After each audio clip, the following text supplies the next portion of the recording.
Around 3,000 years ago, long before the pyramids of Egypt graced the sands of time, a remarkable people navigated the vast Pacific Ocean. These intrepid explorers, known as the Lapita, ventured eastward from Southeast Asia. They carried with them not just their families and belongings, but the seeds of a vibrant culture that would forever shape the destiny of the islands they encountered.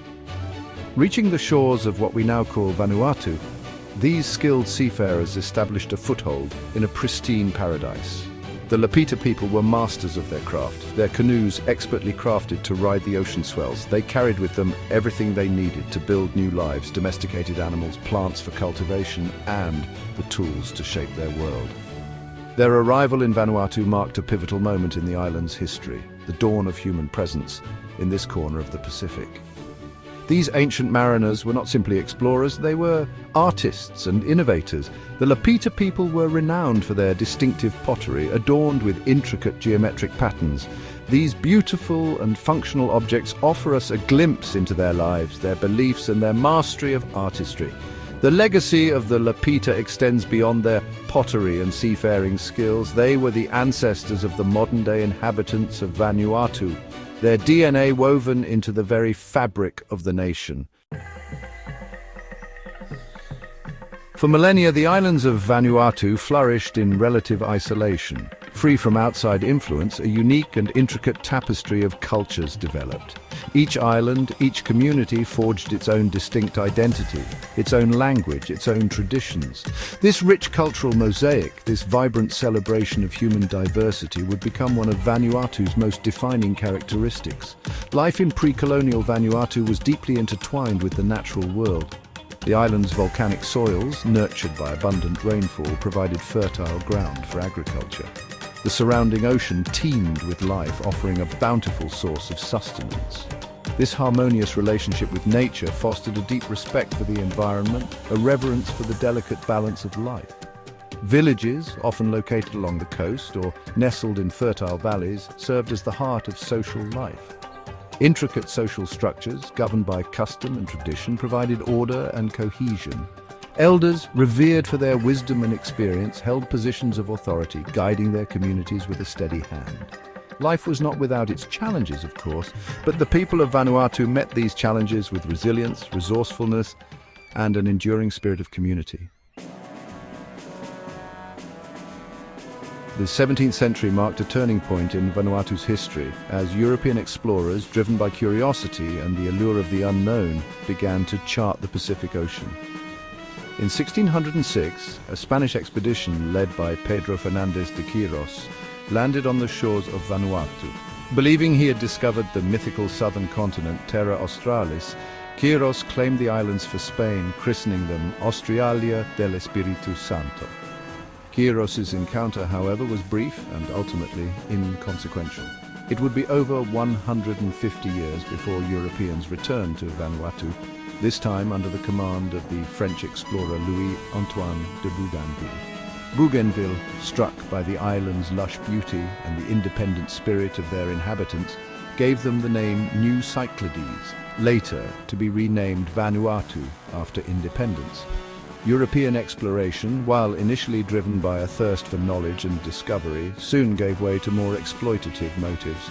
Traders seeking sandalwood and other valuable commodities descended upon the islands. Missionaries, driven by a desire to spread Christianity, arrived, bringing with them their beliefs and their own cultural biases. The arrival of Europeans brought with it profound changes, some for the better, many for the worse, forever altering the cultural landscape of Vanuatu. Section 4, a divided archipelago Anglo-French condominium. The 19th century witnessed a scramble for control of the Pacific Islands, with European powers vying for strategic advantage and access to resources. Vanuatu, strategically located in the southwest Pacific, became ensnared in this geopolitical tug-of-war. Both Britain and France, eager to expand their colonial empires, laid claim to the archipelago. Rather than engage in open conflict, the two European powers opted for an unusual and often unwieldy solution of joint rule. In 1906, a condominium agreement was established, dividing Vanuatu into two separate administrative zones, one British, one French. This unique arrangement, while intended to maintain peace, often resulted in confusion, duplication, and a lack of clear governance. The condominium period had a profound impact on Vanuatu's development. The French and British introduced their own legal systems, educational institutions, and ways of life. The plantation economy, fueled by the labor of indentured workers from neighboring islands, became a cornerstone of the colonial economy. This period also saw the gradual erosion of traditional authority structures and the suppression of indigenous cultures. Section 5. The World at War: Vanuatu's Strategic Significance. The outbreak of World War II in 1939 cast a long shadow over the Pacific, drawing Vanuatu into the global conflict.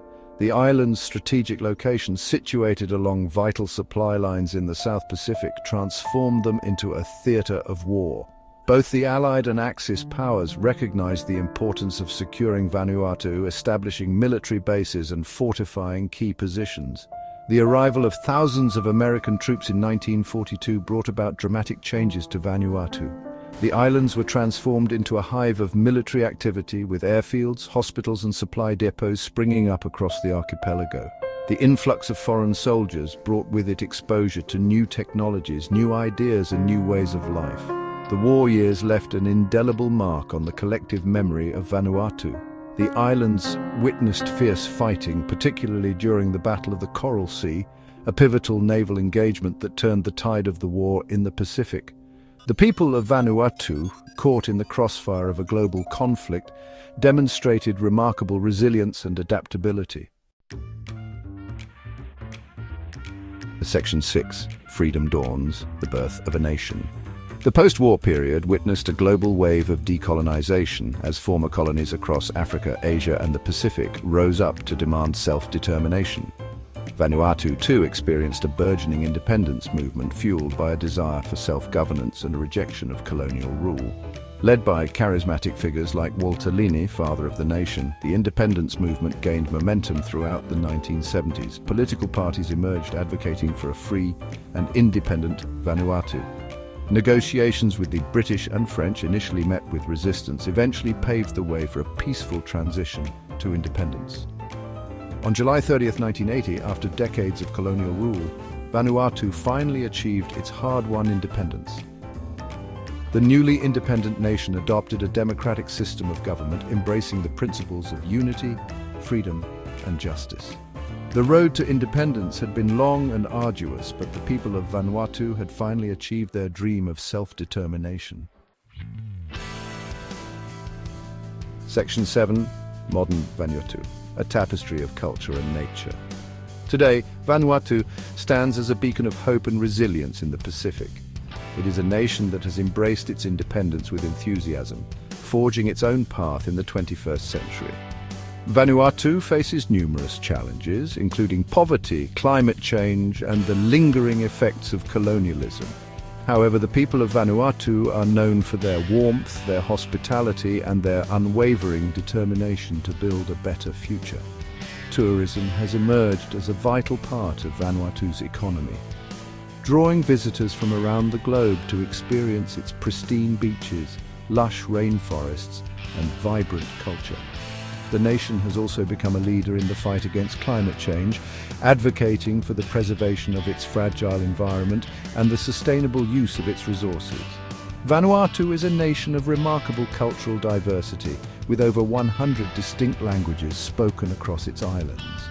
This linguistic tapestry is a testament to its long and rich history, a celebration of the resilience and adaptability of its people.